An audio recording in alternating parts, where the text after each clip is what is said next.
Alright, so you've spent the last few years of your life playing video games, eating unhealthy food, and endlessly scrolling through TikTok. You've been living according to your strongest addictions, letting your impulses control you. Maybe you've tried going to the gym or even launching a business, but consistency has been your struggle. Your past bad habits have been keeping you trapped. You are what I call the thinker, someone who spends more time thinking about what they want to do than actually doing it. But by clicking on this video, you've made a commitment to yourself to change. You've decided to become someone driven by ambition and action. You've taken the first step to transform into a doer.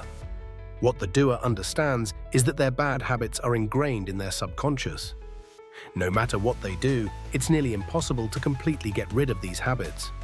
The solution is to go through a period of intense work, focus, and discipline. This phase will break your chaotic routine and help you shift your focus, ultimately changing your identity to become a different person. Now, I want to point out before we dive deeper that the idea of disappearing should only be done for a short time.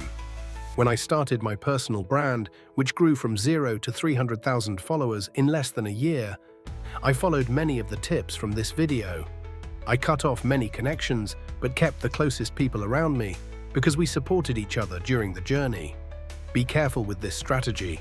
Don't overdo it. You should disappear for only a couple of months when you're about to start a major project or need to switch from bad habits to good ones. Take those few months to disappear and then come back as a successful person. Here's how I did it, following the advice in this video. One of the most effective tips is to wake up at the same time every morning and make that time early. By early, I mean ideally before sunrise or at sunrise. You don't want to wake up when the sun is already up and everyone else is already moving.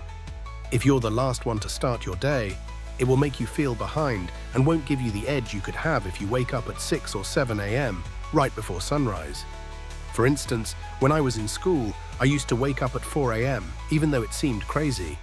I'd get up, take a cold shower, read, meditate, and do an hour of focused work before school. It was intense, and after 2 weeks, I realized I couldn't keep it up. I then switched to waking up at 6 or 7 a.m., still earlier than most people, giving me enough time to finish my tasks before school. The key here is waking up as the sun rises, which trains your discipline. The next thing you need to know is that your phone is your worst enemy. While working, you should not have your phone anywhere near you. Don't even leave it on your desk or nearby.